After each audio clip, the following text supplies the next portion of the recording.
Hello दोस्तों, कैसे हैं आप। आशा करता हूँ आप सब बहुत अच्छे होंगे। मैं सुरेश एक बार फिर से सुरेश एकेडमी में आपका स्वागत करता हूँ। दोस्तों, जैसा कि आपको पता होगा, हम एक्सपेक्टेड क्वेश्चंस की सीरीज चला रहे हैं। तो उसमें मैंने जीके के एक्सपेक्टेड क्वेश्चन करा दिए थे और मैथ के भी करा दिए थे। आज हम कराएंगे आईसीएआर टेक्नीशियन असिस्टेंट T1 के लिए साइंस के जो एक्सपेक्टेड क्वेश्चंस हैं, जो आपके आने वाले एग्ज़ाम 7 और 8 जुलाई को जो होने वाला है उसमें आ सकते हैं। मोस्ट प्रोबेबल चांसेस हैं आने के, वो हम करते हैं। तो शुरू करते हैं। आज का पहला क्वेश्चन ये रहा। क्या है? गेहूं के गीले आटे में मौजूद चिपचिपा पदार्थ क्या होता है? गेहूं के गीले आटे में मौजूद चिपचिपा पदार्थ क्या होता है जो खमीर के साथ मिलकर आटे को फुलाने में मदद करता है? तो होता क्या है, आटे को जब पानी में मिलाते हैं ना, तो वो कॉम्प्लेक्स प्रोटीन बनता है। उससे क्या बनता है? कॉम्प्लेक्स प्रोटीन बनता है, जिसे क्या कहते हैं? ग्लूटीन कहते हैं। क्या कहते हैं? आपको पता भी होगा, हमारे जो गेहूं होते हैं उसमें ग्लूटीन नाम की प्रोटीन पाई जाती है। उसमें क्या होता है, जब ईस्ट के साथ जब इसे हम लाते हैं ना, ईस्ट जिसे हिंदी में हम खमीर कहते हैं, इसमें जब मिलाते हैं तब क्या होता है, जो CO2 गैस होती है, जो कार्बन डाइऑक्साइड गैस होती है, वो रिलीज होती है। वो जब बाहर निकलती है तो उससे आटा क्या होता है? फूलता है। उससे आटा क्या होता है?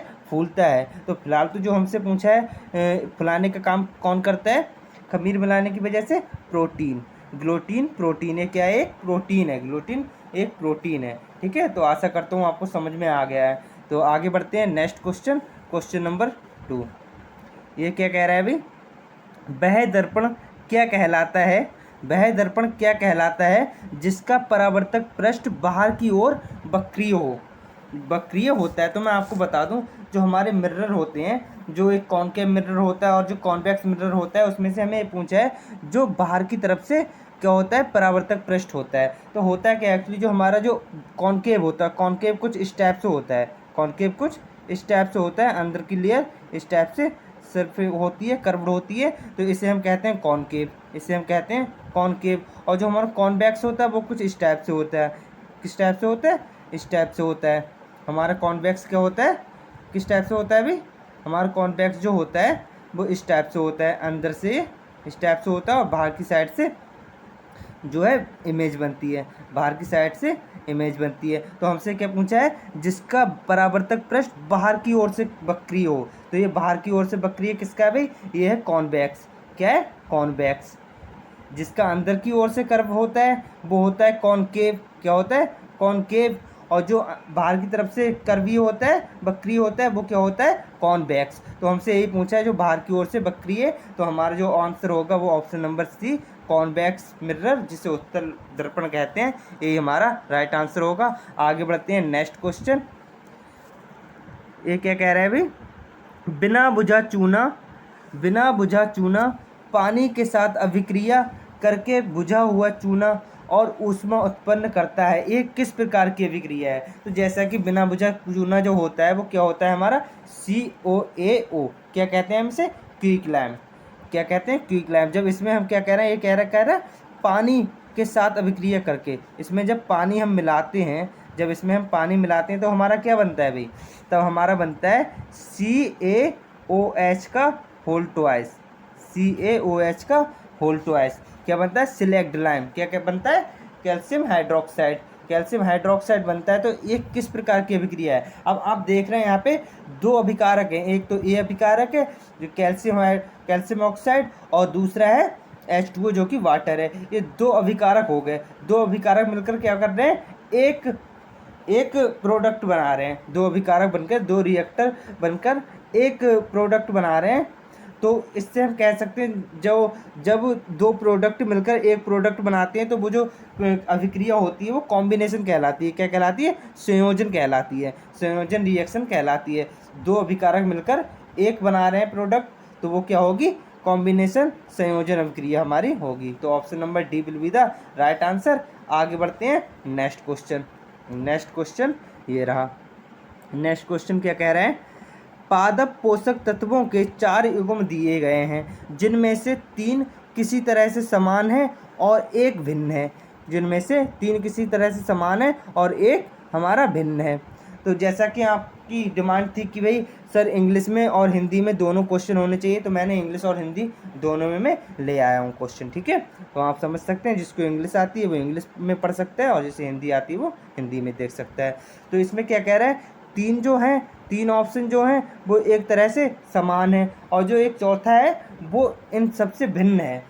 और क्या पूछ रहा है, पादप पोषक तत्वों के चार गुण दिए हैं, तो ये पादप पोषक तत्व है। तो मैं आपको बता दूं, आपने पढ़े होंगे, एक मैक्रो एलिमेंट होते हैं और एक माइक्रो। एक क्या होते हैं, मैक्रो। मैक्रो हमारे जो पौधों को पाया मतलब ज़रूरत पड़ती है जो तत्वों के एलिमेंट की, वो एक मैक्रो होते हैं और एक होते हैं माइक्रो। माइक्रो मीन्स जो कम मात्रा जिसकी चाहिए होती है, और मैक्रो जिसकी ज़्यादा मात्रा चाहिए होती है। तो उनमें से क्या क्या होते हैं, एक तो NPK, क्या होता है NPK, क्या नाइट्रोजन, फास्फोरस, पोटेशियम, और इसके साथ क्या होता है, सल्फर की भी ज़रूरत होती है, ज़्यादा मात्रा में मैक्रो एलिमेंट है ये, और कैल्शियम भी होता है, और क्या होता है हमारा मैग्नीशियम। हमारा मैग्नीशियम भी क्या आता है, मैक्रो में आता है। और जो हमारे माइक्रो में आते हैं, माइक्रो में कॉपर है, मैग्नीज है, आयरन है, जिंक है, ये हमारे माइक्रो एलिमेंट है। तो हमसे ये पूछा क्या है, इन सबसे अलग है। तो हम देख रहे हैं जो मैग्नीशियम और फास्फोरस है, मैग्नीशियम हमारा किस में आया था, मैक्रो में आया था, ये हमारा मैक्रो हो गया। क्या हो गया, ये हमारा मैक्रो हो गया। और कॉपर और मैग्नीशियम ये तो भाई हमारा माइक्रो हो गया, ये किस में आ रहा है, माइक्रो में। और इस जो तीसरा देख लेते हैं, नाइट्रोजन और पोटेशियम किस में आ रहा है, मैक्रो में। किस में आ रहा है, मैक्रो में। इसकी ज़्यादा ज़रूरत पड़ती है हमारे पेड़ पौधों को, ठीक है। जो मैक्रो वाले होते हैं उनकी ज़्यादा ज़रूरत पड़ती है हमारे पेड़ पौधों को, और जो माइक्रो होते हैं इनकी कम ज़रूरत पड़ती है। तो और फिर कैल्शियम और दूसरा क्या दिया है, कैल्शियम और सल्फर। तो कैल्शियम और सल्फर की भी ज़्यादा ज़रूरत पड़ती है, तो ये हमारे माइक्रो हो गए, ये हमारे क्या हो गए, माइक्रो। ये मैक्रो हो गया, ये भी मैक्रो हो गया, पोटेशियम, कैल्शियम भी मैक्रो हो गया, और सल्फर भी मैक्रो हो गया, मैग्नीशियम मैक्रो हो गया, फास्फोरस भी मैक्रो हो गया। तो इसमें जो हम देख रहे हैं तीन ऑप्शन जो हैं, पहला, तीसरा और चौथा, ACD मैक्रो है, और जो B वाला है वो माइक्रो एलिमेंट है। तो ये हमारा राइट आंसर हो जाएगा, इन चारों से ये भिन्न है, अलग है, ठीक है। तो ये हमारा आंसर हो जाएगा। आगे बढ़ते हैं नेक्स्ट क्वेश्चन। नेक्स्ट क्या कह रहे हैं, नेक्स्ट क्वेश्चन है, पौधों के प्रोहो यानी कि जैसे सूट्स कहते हैं, प्रकाश की ओर क्यों झुक जाते हैं, प्रकाश की ओर क्यों झुक जाते हैं, पौधे की जो टहनियाँ होती हैं प्रकाश की ओर क्यों झुक जाती हैं, ये हमसे पूछा गया है। क्या पूछा गया है, प्रकाश की जो प्रो होते हैं, सूट्स होते हैं, वो प्रकाश की ओर क्यों झुक जाते हैं, पौधों के सूट्स। तो मैं आपको बता दूं, जो हमारे पौधे होते हैं वो कुछ इस टाइप से होते हैं। किस टाइप से होते हैं, ये तो रही हमारी ज़मीन से नीचे क्या होती है, हमारी जड़ें होती हैं, जिन्हें हम रूट्स कहते हैं। क्या कहते हैं, रूट्स। और ऊपर हमारा पौधा होता है, इसे हम क्या कहते हैं, सूट्स। इसे हम क्या कहते हैं, सूट्स। तो हमसे पूछा क्या है कि ये प्रकाश की ओर क्यों झुक जाते हैं। तो आपको पता होगा जो हमारे पौधे होते हैं, पेड़ पौधे होते हैं, वो प्रकाश से क्या करते हैं, प्रकाश संश्लेषण करते हैं। जो सूर्य से प्रकाश आता है उससे प्रकाश संश्लेषण करते हैं, ये तो आपको पता ही होगा। तो मैं आपको बता दूं, हमारे जो पेड़ पौधे होते हैं इनमें एक हार्मोन पाया जाता है जिसका नाम होता है ऑक्सिन। क्या, ऑक्सिन। जिसका काम क्या होता है, एक हार्मोन होता है ऑक्सिन, जिसका काम होता है सेल डिवीजन। क्या, सेल डिवीजन करना जिसका काम होता है, ठीक है। सेल डिवीजन करना जिसका काम होता है, वो क्या करता है, जब प्रकाश संश्लेषण होता है ना, तो वो एक जगह पे इकट्ठा होता है। जैसे सूर्य का प्रकाश ठीक ऊपर से आ रहा है तो इस टाइप से हमारा सीधा होगा, लेकिन जब इस साइड से आएगा, साइड से आ जाएगा, तो हमारा जो होता है इस टाइप की टहनी है, मान लो सूट्स इस टाइप का है, तो जो यहाँ पे है ना, यहाँ पे ऑक्सीजन ज़्यादा होता है, यहाँ पे जो पेड़ होता है वो ज़्यादा विकास हो जाता है, तो इस वजह से प्रकाश संश्लेषण करने के लिए इस तरफ झुक जाता है। मतलब कह सकते हैं due to uneven distribution of oxygen, मतलब कहीं पे ऑक्सीजन ज़्यादा हो जाता है, कहीं पे कम हो जाता है। तो इसका आंसर जो होगा option number B, due to uneven distribution of oxygen. Oxygen के अनइवन डिस्ट्रीब्यूशन की वजह से, ऑक्सीजन के असमान वितरण के कारण ये होता है, जो प्रकाश की ओर झुक जाते हैं पेड़ पौधों के प्रो सूट्स। ठीक है, तो आगे बढ़ते हैं नेक्स्ट क्वेश्चन। नेक्स्ट क्वेश्चन हमसे क्या कह रहा है अभी, नेक्स्ट क्वेश्चन कह रहा है, दिया गया है कि एक खाद्य श्रृंखला में प्रत्येक स्तर पर ऊर्जा का ह्रास होता है। यदि किसी क्षेत्र पर 1000 इकाई सूर्य प्रकाश ऊर्जा पड़ती है तो कितनी इकाई ऊर्जा प्राथमिक उपभोक्ता तक पहुंचेगी। तो जैसा कि आपको पता होगा, जो हमारे पेड़ पौधे होते हैं ये तो स्वयंपोषी होते हैं। ये क्या होते हैं, हमारे स्वयंपोषी होते हैं। फिर जो इन स्वपेशी पेड़ पौधों को जो खाते हैं, जो लोग खाते हैं, उन्हें क्या कहते हैं हम? उन्हें कहते हैं प्राथमिक उपभोक्ता। जैसे बकरी है, बकरी इन पेड़ पौधों को खाती है, तो ये क्या हो गई? प्राइमरी कंज्यूमर हो गई, प्राइमरी कंज्यूमर हो गई। और जब जो इससे खाता है वो सेकेंडरी कंज्यूमर हो जाता है, द्वितीय उपभोक्ता हो जाता है। ठीक है, तो इस टाइप से आपने एक नियम पढ़ा होगा 10% का नियम, जो लिंडमान का नियम है 10% का, जो मतलब एक स्तर से जब दूसरे स्तर में एनर्जी ट्रांसफ़र होती है तो उसका 10% ही एनर्जी जाती है। कितनी? 10%। जैसे प्राइमरी उपभोक्ता, जैसे प्राइमरी उपभोक्ता जो है उसे सेकेंडरी उपभोक्ता जो खाएंगे ना, तो जो एनर्जी होगी प्राइमरी उपभोक्ता में 100% अगर होगी तो उसकी केवल 10% सेकेंडरी उपभोक्ता को मिलेगी, सेकेंडरी कंज्यूमर को मिलेगी। तो मैं आपको बता दूं, जो हमारे पेड़ पौधे होते हैं, जो प्रकाश से, सूर्य के प्रकाश से प्रकाश संश्लेषण करते हैं ना, तो वो जो प्रकाश का यूज करते हैं केवल 1-2% करते हैं, मात्र 1-2% करते हैं। कितना करते हैं? 1-2% करते हैं। तो हमारे क्वेश्चन में क्या दिया है भाई? 1000 इकाई सूर्य का प्रकाश आता है, तो 1000 इकाई सूर्य का प्रकाश आता है, इसका मतलब ये हमारे पेड़ पौधे कितना लेते हैं? इसका केवल 1%। इसका केवल कितना लेते हैं? 1%। तो 1000 का जो 1% होगा वो हमारा कितना हो जाएगा? 10। अब ये तो पेड़ पौधों में एनर्जी है, 10% एनर्जी कितनी है? पेड़ पौधों में। अब पेड़ पौधों से ये क्या कह रहा है? कितनी इकाई ऊर्जा प्राथमिक उपभोक्ता तक पहुंचेगी। तो प्राथमिक उपभोक्ता तक कितनी एनर्जी पहुंचेगी, ये हमें बताना है। तो ये बताने के लिए हमें क्या करना होगा? फिर इसका 10% लेना होगा। ये जो हमारा 10% आया है, इसका 10% फिर हमें निकालना होगा, तो हमारा सही आंसर आएगा। तो 10 का जो 10% आएगा वो हमारा क्या आ जाएगा? 1। तो जिसमें 1 हमारा आ रहा है, 1 यूनिट बच रहा है, तो वही हमारा आंसर हो जाएगा। जैसे कि ये क्या दिया है हमारा दिया है 10%, जो ऑप्शन है डी हमारा क्या कह रहा है भाई? डी जो है हमारा वो है 10% ऑफ 1% ऑफ 1000, जो कि हमारा 1 यूनिट आ रहा है, यही हमारा राइट आंसर होगा। कुछ लोगों ने इसका बी लगा दिया होगा जो कि बिल्कुल गलत है, कुछ ने सी लगाया होगा जो कि बिल्कुल गलत है। आप इसको एक प्रकार का मॉडल पेपर समझिए, एक प्रकार का मॉक टेस्ट समझिए। आपको मॉक टेस्ट समझ के इसके जो मैं क्वेश्चंस करा रहा हूँ, मेरे आंसर देने से पहले आपको आंसर देने की कोशिश करना है, कमेंट बॉक्स में आपको आंसर देना है। ठीक है, तो इसका जो आंसर हो जाएगा option number D will be the right answer. आगे बढ़ते हैं नेक्स्ट क्वेश्चन। नेक्स्ट क्वेश्चन हमसे क्या कह रहा है भाई? नेक्स्ट क्वेश्चन क्या कह रहा है हमसे? Match the scientist with their contribution. क्या कह रहा है? वैज्ञानिकों को उनके योगदानों के साथ सुमेलित कीजिए। क्या दिए? Robert Hooke, Robert brown, John Evangelista पुरकिंजे। तो मैं आपको बता दूं, जो हमारे रॉबर्ट हुक जी थे ना, इन्होंने सबसे पहले सेल की खोज की थी। सबसे पहले सेल की खोज की थी, जो कि 1665 में लगभग की थी रॉबर्ट हुक ने। लेकिन जो उन्होंने सेल की खोज की थी वो क्या थी? वो डेड सेल थी। कैसी सेल थी? मृत कोशिका थी, उसकी खोज की थी। और जो हमारे रॉबर्ट ब्राउन जी हैं, जो हमारे सेल होती है ना, सेल के अंदर एक न्यूक्लियस पाया जाता है, तो जो रॉबर्ट ब्राउन जी हैं इन्होंने न्यूक्लियस की खोज की। और जो हमारे पुरकिंजे जी हैं, जो हमारे पुरकिंजे जी हैं, जो इन्होंने प्रोटोप्लाज्म का नामकरण किया था, इन्होंने खोज नहीं की थी। जो हमारे पुरकिंजे जी हैं इन्होंने प्रोटोप्लाज्म का क्या किया था? नामकरण किया था, इन्होंने खोज नहीं की थी। लेकिन जो प्रोटोप्लाज्म की जो खोज की थी उसका श्रेय किसे जाता है भाई? हमारे उसका श्रेय जो जाता है डार्जिने को जाता है। किसे जाता है? दुरजार्डी को जाता है। किसे? दुरजार्डी, जो हमारे एक दुरजार्डी वैज्ञानिक हुआ करते थे, उनको जाता है। उन्होंने इसकी प्रोटोप्लाज्म की खोज की थी। कब की थी? 1835 में की थी। लेकिन जो इन्होंने जो दुरजार्डिन जो हैं, उन्होंने 1839 में जो खोज की थी प्रोटोप्लाज्म की, तो इसका नाम प्रोटोप्लाज्म नहीं था, इन्होंने कोई दूसरा नाम रखा था। फिर पुरकिंजे जी आए, इन्होंने इसका नामकरण कर दिया प्रोटोप्लाज्म।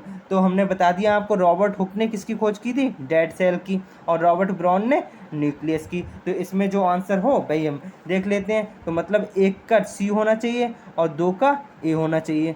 1 का सी और 2 का ए, 3 का बी, जो हमारे ऑप्शन नंबर सी में दिया है। कौन से में दिया है? ऑप्शन नंबर सी में दिया है। यही हमारा राइट आंसर हो जाएगा। यही हमारा राइट आंसर हो जाएगा। कौन सा? Option number C will be the right answer. Option number C हमारा क्या हो जाएगा? राइट आंसर हो जाएगा। ठीक है, आगे बढ़ते हैं नेक्स्ट क्वेश्चन। नेक्स्ट क्वेश्चन हमारा क्या कह रहा है अभी? नेक्स्ट क्वेश्चन हमारा कह रहा है tooth decay begins on pH. हमारे दांत है ना, दांतों का झड़ना कब शुरू हो जाता है? दांतों का टूटना कब शुरू हो जाता है? तो मैं आपको बता दूं, जो हमारे जो दांत होते हैं ना, जो हमारे दांत होते हैं वो हमारे मुंह में ही होते हैं दांत, हमारे मुंह में ही दांत होते हैं। तो हमारे मुंह में एक सलाइवा पाई जाती है, उसका पीएच कितना होता है, लगभग 6.7 के आसपास होता है। तो वो तो हमारे मुंह में रहता है, तो उस वजह से तो दांत टूटते नहीं हैं, उस वजह से दांतों में कोई फ़र्क नहीं पड़ता है। जिसका 6.7 सलाइवा का पीएच होता है तो उससे तो कोई फ़र्क नहीं पड़ता है, तो जाहिर सी बात है इससे कम वाला ही आंसर होगा। तो ये वाला तो हमारा कट जाएगा और ये वाला भी कट जाएगा, है ना। तो जो हमारा आंसर होगा, तो मैं आपको बता दूं, जो दांतों का क्षय जो होने लगता है वो 5.5 से अगर पीएच कम है, मतलब 5.5 से ज़्यादा एसिडिक अगर कोई चीज़ है, तो उससे हमारा पीएच, हमारे जो दांत हैं वो क्षय होने लगते हैं, टूटने लगते हैं, डिके होने लगते हैं, नष्ट होने लगते हैं, ठीक है। तो इसका जो आंसर होगा लेस देन 5.1, 5.5, लेस देन 5.5, जो कि हमारा ऑप्शन नंबर डी में दिया है, यही हमारा राइट आंसर हो जाएगा। आगे बढ़ते हैं नेक्स्ट क्वेश्चन। क्वेश्चन नंबर हमारा कौन सा हो गया, क्वेश्चन नंबर हमारा है, देख लेते हैं, हाइड्रोलिटिक अम्ल के कितने द्रव्यमान में मौजूद हाइड्रोजन परमाणुओं की संख्या 16 ग्राम मीथेन में मौजूद हाइड्रोजन परमाणुओं की संख्या के समान होगी। किसकी समान होगी, हाइड्रोजन जो मीथेन में 16 ग्राम मीथेन में मौजूद हाइड्रोजन होते हैं उसके समान होगी। किसकी, हाइड्रोलिक अम्ल में जो हाइड्रोजन की परमाणुओं की संख्या है वो इसके बराबर कब होगी, कितना ग्राम होगा तब होगी, ये हमें बताना है। तो हम देख लेते हैं, जैसे कि हमें पता है HCl जो होता है उसमें जो हाइड्रोजन का परमाणु होता है वो केवल एक परमाणु होता है। HCl में, हाइड्रोक्लोरिक एसिड में, HCl में हाइड्रोजन का जो परमाणु होता है वो कितना होता है, एक। और जो हमारा मीथेन होता है, मीथेन का फॉर्मूला क्या होता है, CH4। तो इसमें जो हमारे हाइड्रोजन के परमाणु हैं वो हैं 4, वो हमारे कितने हैं, 4। और आपको एक चीज़ और पता होनी चाहिए, जो मीथेन है ना, तो मीथेन के एक पूरे अणु का जो होता है मोलर परमाणु द्रव्यमान जो होता है वो कितना होता है, वो होता है कितना होता है भाई, 36.16 ग्राम हमारा दिया है। ये क्या दिया है, 16 ग्राम मीथेन, तो ये 16 ग्राम हो गया। और मैं आपको बता दूं, अब हमें एक इसमें क्योंकि 4 हाइड्रोजन है तो हमें हाइड्रोक्लोरिक अम्ल के 4 हाइड्रोजन वाला परमाणु द्रव्यमान निकालना है। तो इसके 4 हैं, तो हमें इसे 4 करने के लिए क्या करना होगा, इसे 4 से मल्टीप्लाई कर लेना होगा, मतलब 4 हमें परमाणु लेने पड़ेंगे, मतलब पूरे HCl के 4 अणु लेने पड़ेंगे। तो जैसा कि आपको पता होगा, जो HCl का परमाणु द्रव्यमान होता है वो कितना होता है, एक मोल का पूरे एक अणु का कितना होता है, वो हमारा होता है 36.5 ग्राम। कितना होता है, 36.5 ग्राम होता है। लेकिन क्योंकि ये कह रहा है जो मीथेन में 16 ग्राम मीथेन में जो मौजूद हाइड्रोजन परमाणु हैं उनके बराबर होना चाहिए, उनके समान होना चाहिए हाइड्रोलिक अम्ल में जो हाइड्रोजन की संख्या है वो। तो इसमें 4 है, तो इसमें भी 4 करने के लिए हमें क्या करना पड़ेगा, 4 से मल्टीप्लाई। तो हम इसके जो मोलर द्रव्यमान है उसमें भी 4 से मल्टीप्लाई कर देंगे। जब हम इसमें 4 से मल्टीप्लाई करेंगे तो हमारा क्या आएगा, 4 पंजे 20 लगा पॉइंट, 4 छंग 24, 24 और 2 26 और 4 3 12 और 2 14। तो हमारा 146 ग्राम आ गया, जो कि ऑप्शन नंबर बी में दिया है, तो B will be the right answer. आगे बढ़ते हैं नेक्स्ट क्वेश्चन हमसे क्या कह रहा है भाई, नेक्स्ट क्वेश्चन जो कह रहा है हमसे, कह रहा है भाई 4 अणुओं ग्लूकोज, पाइरूवेट, लैक्टिक अम्ल और कार्बन डाइऑक्साइड पर विचार करें, इनमें से डैश।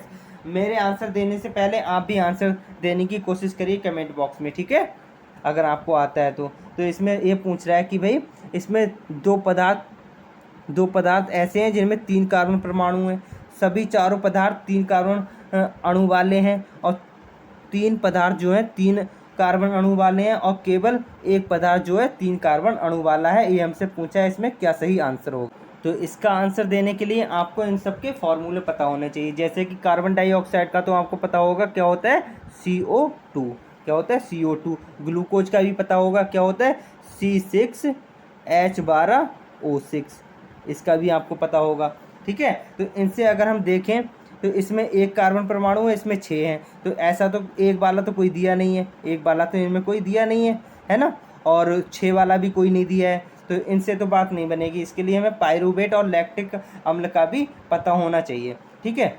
तो इसमें सभी चारों 3 कार्बन परमाणु वाले हैं, तो ये तो गलत हो जाएगा क्योंकि इसमें 1 है, इसमें 6 है, तो ये तो वैसे ही कट जाएगा। और 3 पदार्थ 3 कार्बन परमाणु वाले होने चाहिए, अणु वाले हैं, तो ये भी गलत है क्योंकि इसमें 1 है, इसमें 6 है, तो ये भी हमारा कट जाएगा। और दूसरा, ओनली एक सब्सटेंस हैविंग, केवल एक पदार्थ 3 कार्बन परमाणु वाला होना चाहिए, तो ये भाई हमें देखना पड़ेगा। इसके लिए हमें पायरुवेट जो होता है, पायरुवेट का जो फॉर्मूला होता है वो क्या होता है भाई, पायरुवेट का जो होता है C3H4O3, क्या होता है, C3H4O3 होता है। और जो हमारा लैक्टिक एसिड होता है, जो हमारा लैक्टिक एसिड होता है, इसका क्या होता है फॉर्मूला, C3H6O3। तो इसमें जो हमारा ऑप्शन सही हो जाएगा, हम देख रहे हैं कि पायरुवेट जो होता है इसमें भी कार्बन के 3 परमाणु हैं, और जो लैक्टिक अम्ल है इसमें भी कार्बन के 3 परमाणु हैं। तो जो हमारा आंसर हो जाएगा ए हो जाएगा। 2 पदार्थ ऐसे हैं जो 3 कार्बन अणु वाले हैं, तो यही हमारा राइट आंसर हो जाएगा। Option number A will be the right answer. आशा करता हूँ आपको समझ में आता होगा इसका एक्सप्लेनेशन जो मैं करा रहा हूँ। अगर आपको इसका एक्सप्लेनेशन समझ में आ रहा है और आपको लग रहा है कि इससे रिलेटेड अगर कोई क्वेश्चन आएगा तो आप कर पाएंगे, तो आप वीडियो को लाइक करें अगर आपको वीडियो पसंद आ रही है, और अपने दोस्तों के साथ शेयर करें। और अगर आप चैनल पे नए हैं तो चैनल को सब्सक्राइब जरूर करें, ठीक है। तो आगे बढ़ते हैं नेक्स्ट क्वेश्चन हमारा क्या है भाई, नेक्स्ट क्वेश्चन हमारा क्या कह रहा है, नेक्स्ट क्वेश्चन, ये इस टाइप के क्वेश्चन तो मैं आपको करा भी चुका हूँ भाई, इस टाइप के क्वेश्चन तो मैं आपको करा भी चुका हूँ, है ना। जितनी भी मैंने वीडियोस कराए हैं, जितने भी मैंने वीडियो डाली हैं चैनल पे, उन सभी वीडियो में लगभग एक एक क्वेश्चन इस टाइप का है, लेकिन फिर भी मैं बता देता हूँ। क्या कह रहा है, कांच और बर्फ का अपवर्तनांक इतना इतना दिया है, ठीक है। और प्रकाश की एक किरण बर्फ से कांच में गमन करती है, बर्फ के सापेक्ष कांच का अपवर्तनांक पूछा है।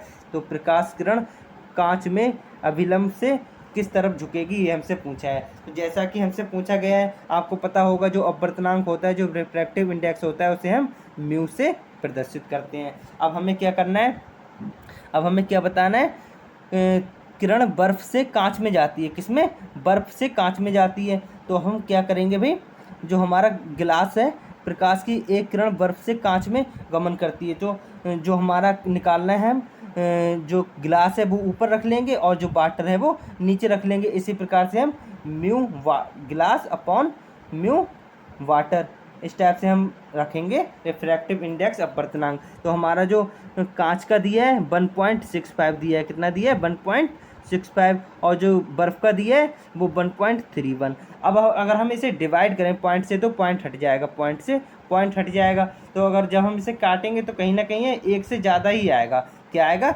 एक से ज़्यादा ही आएगा। तो एक से कम वाला जो एक ए है ये तो हमारा वैसे ही कट जाएगा, और जो डी है ये भी हमारा कट जाएगा। कहीं ना कहीं हमारा या तो बी होगा या सी होगा। तो इसके लिए हम क्या करेंगे, अब इसके लिए हम देखते हैं क्या होता है। ये क्या कह रहा है, एक किरण बर्फ से कांच में जाती है, क्या करती है, बर्फ से कांच में जाती है। जैसे ये हमारा अभिलंब है, यहाँ पे हमारा बर्फ़ है, और यहाँ पे हमारा कांच है, यहाँ पे क्या है, कांच है। अब जब हमारी प्रकाश की किरण यहाँ से, जब ये, क्योंकि बर्फ़ है, बर्फ़ जिसका कम होता है अपवर्तनांक वो क्या होगा, विरल माध्यम। तो बर्फ़ हमारा क्या हो जाएगा, विरल माध्यम। और जिसका अपवर्तनांक ज़्यादा होता है वो क्या हो जाएगा, सघन माध्यम, क्या हो जाएगा, सघन माध्यम। और ऐसा मैंने आपको बताया, जब प्रकाश किरण विरल माध्यम से सघन माध्यम में जाती है तो जो हमारी प्रकाश की किरण होती है वो अभिलंब की तरफ झुक जाती है, अभिलंब की ओर झुक जाती है, ना कि उससे दूर हटती है। लेकिन जब सघन से विरल में जाती है प्रकाश किरण, तब अभिलंब से दूर की ओर झुक जाती है। तो इसमें तो विरल से सघन में जा रही है, वही बर्फ से कांच में गमन कर रही है। तो इसमें क्या होगा, ये क्या होगी, अभिलंब की ओर झुकेगी, क्या होगी, अभिलंब की ओर झुकेगी। तो हमारा दूर वाला तो आंसर होगा नहीं, टुवर्ड्स 1.6, ये हमारा C will be the right answer. आगे बढ़ते हैं नेक्स्ट क्वेश्चन हमारा नेक्स्ट क्या है, ये रहा। सिनेवार एस्क से, क्या है, सिनेवार एस्क से धातु निष्कर्षण करने के लिए निम्नलिखित में से कौन सी प्रक्रिया किया जाना आवश्यक है। हमारा क्या पूछा है, जो सिनेवार होता है, सिनेवार का फॉर्मूला क्या होता है, HgS, क्या होता है, मर्करी सल्फाइड होता है कहीं ना कहीं। तो मैं आपको बता दूं, जो सल्फाइड एस्क होते हैं उनसे जो हमें धातु को अलग करना होता है तो उसके लिए एक अलग प्रक्रिया होती है, उसके लिए एक अलग प्रक्रिया होती है। लेकिन जो हमारे कार्बोनेट अयस्क होते हैं, जो हमारे कार्बोनेट अयस्क होते हैं, उनको अलग, उनसे धातु को अलग करने की हमारी जो प्रक्रिया होती है वो अलग प्रक्रिया होती है। तो कार्बोनेट अयस्क को अलग करने की प्रक्रिया जो होती है वो अलग होती है। तो मैं आपको बता दूं, जो सल्फाइड अयस्क होते हैं वो जो उनका जो होता है उसमें रोस्टिंग होती है, और जो रोस्टिंग होती है ना, रोस्टिंग करके सल्फाइड अयस्क से धातु को अलग किया जाता है रोस्टिंग से। तो मैं आपको बता दूं, जो रोस्टिंग होती है, रोस्टिंग जो होती है इसमें जो हीट दी जाती है, इसमें अयस्कों को हीट दी जाती है धातु को अलग करने के लिए। तो जो हीट दी जाती है वो इन प्रेजेंस ऑफ एयर होती है, एयर की प्रेजेंस में, ऑक्सीजन की प्रेजेंस में रोस्टिंग होती है। और एक जो कार्बोनेट अयस्क होते हैं उनको अलग करने के लिए कैल्सिनेशन होती है, कैल्सिनेशन नाम की एक प्रक्रिया होती है। तो उसमें क्या होता है, उसमें जो हीट दी जाती है वो इन अब्सेंस ऑफ एयर दी जाती है, मतलब ऑक्सीजन की अब्सेंस में किया जाता है ये कैल्सिनेशन। तो इस ये तो जो सिनेबार है वो HgS होता है, मरकरी सल्फाइड होता है कहीं ना कहीं। तो इसको सल्फाइड अयस्कों से धातु को अलग करने के लिए हमें क्या करना पड़ता है, रोस्टिंग, जो कि इन प्रेजेंस ऑफ ऑक्सीजन होती है। तो रोस्टिंग हमारा ऑप्शन नंबर 3 में दिया है, ऑप्शन नंबर सी में दिया है, तो ये option number C will be the right answer. आगे बढ़ते हैं नेक्स्ट क्वेश्चन। नेक्स्ट क्वेश्चन हमारा क्या कह रहा है अभी, नेक्स्ट क्वेश्चन हमारा क्या कह रहा है देख लेते हैं। नेक्स्ट क्वेश्चन, एक बेलनाकार, इस टाइप का क्वेश्चन भी मैं आपको करा चुका हूँ, इस टाइप का क्वेश्चन भी आपको करा चुका हूँ, लेकिन कोई नहीं, फिर से हम देख लेते हैं। क्या कह रहा है, एक बेलनाकार धातु का तार इस प्रकार बनाया जाता है कि आयतन में बिना किसी परिवर्तन के इसकी लंबाई 25% कम कर दी जाती है। इसका प्रतिरोध कितना % कम हो जाता है। इसके आयतन में कोई परिवर्तन नहीं करना है। जैसे इसी टाइप का मैंने आपको जो प्रीवियस वीडियो है साइंस की, जो प्रीवियस ईयर के क्वेश्चंस मैंने कराए हैं उनमें आया था। तो आप देखिए मैं उसी टाइप के क्वेश्चन करा रहा हूँ, तो कहीं ना कहीं आपको समझ जाना चाहिए जो मैं क्वेश्चन करा रहा हूँ वो आपके एग्जाम के पॉइंट ऑफ व्यू से बहुत ज़्यादा इंपॉर्टेंट है। तो उसी टाइप का क्वेश्चन है, कर लेते हैं, कोई नहीं। उसमें क्या हुआ था, 25% बढ़ रही थी, 25% लंबाई बढ़ रही थी, इसमें कम हो रही है, तो कोई दिक्कत नहीं है।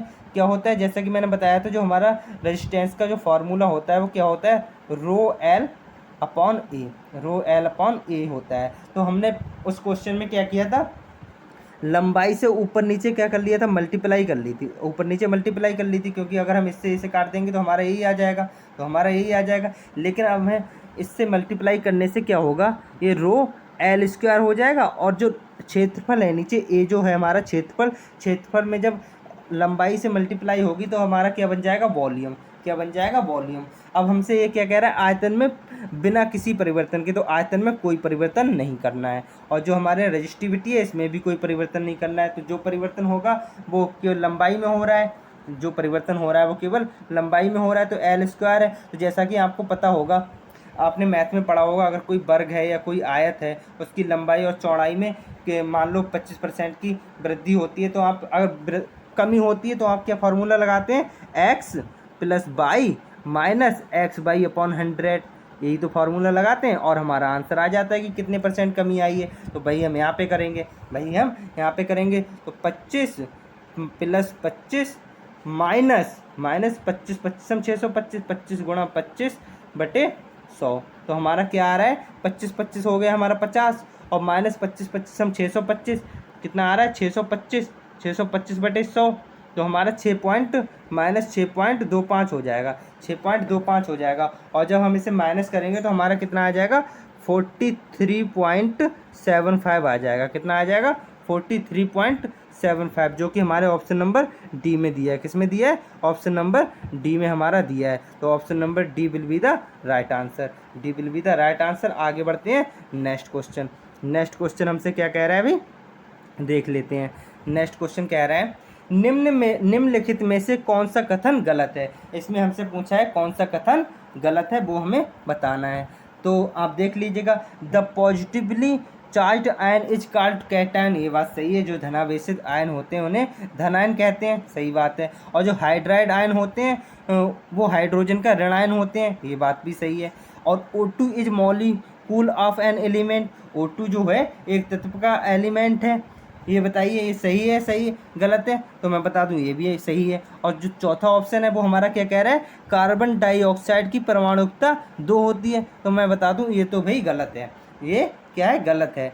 तो जो कार्बन डाइऑक्साइड होती है उसकी परमाणुकता 2 नहीं होती, उसकी क्या होती है CO2 जो होता है उसके देखिए एक परमाणु ये हो गया और 2 परमाणु ये हो गए, मतलब C+O+O। तो कितने परमाणु हो गए 3, कितने परमाणु हो गए 3। जैसे H2O होता है, जैसे H2O होता है उसमें कितने परमाणु होंगे H+O, कितने हो गए हमारे 3 परमाणु हो गए। और इसमें कह रहा है 2, तो ये हमारा गलत हो जाएगा। जो डी में हमारा क्या दिया है कार्बन डाइऑक्साइड के 2 परमाणु हैं, तो यही हमारा आंसर जो है गलत हो जाएगा। और तो हमसे गलत ही पूछा है, तो ये हमारा राइट आंसर हो जाएगा, D will be the right answer. आगे बढ़ते हैं नेक्स्ट क्वेश्चन। नेक्स्ट क्वेश्चन हमसे क्या कह रहा है अभी, नेक्स्ट क्वेश्चन हमसे कह रहा है ब्लीचिंग पाउडर जिसे CaOCl2 के रूप में निरूपित किया जाता है निम्नलिखित में से किस विधि द्वारा तैयार किया जाता है, किस विधि द्वारा तैयार किया जाता है ये हमसे पूछा है। तो मैं आपको बता दूं, जो हमारा कैल्शियम हाइड्रोक्साइड होता है जिसे हम सिलेक्ट लाइम कहते हैं, क्या कैल्शियम हाइड्रोक्साइड होता है, कैल्शियम हाइड्रोक्साइड CaOH का होल ट्वाइस होता है। उसमें जब हम क्लोरीन की अभिक्रिया कराते हैं, उसमें जब हम क्लोरीन की अभिक्रिया कराते हैं तो हमारा क्या बनता है CaOCl2 बनता है, क्या बनता है ब्लीचिंग पाउडर बनता है। और साथ में क्या बनता है पानी निकल जाता है, साथ में पानी निकल जाता है वाटर। तो इसमें जो इस टाइप का दिया हो वही हमारा आंसर हो जाएगा। तो पहले में पानी और क्लोरीन के साथ कैल्शियम की अभिक्रिया से नहीं जी, ये तो पहला तो गलत हो जाएगा।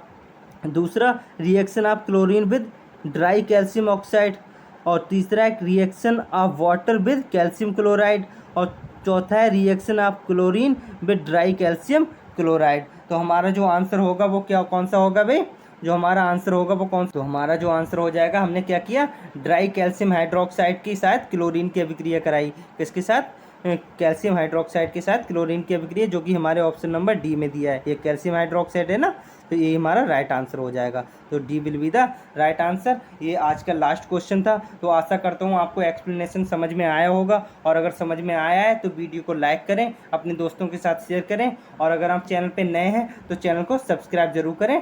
Thank you.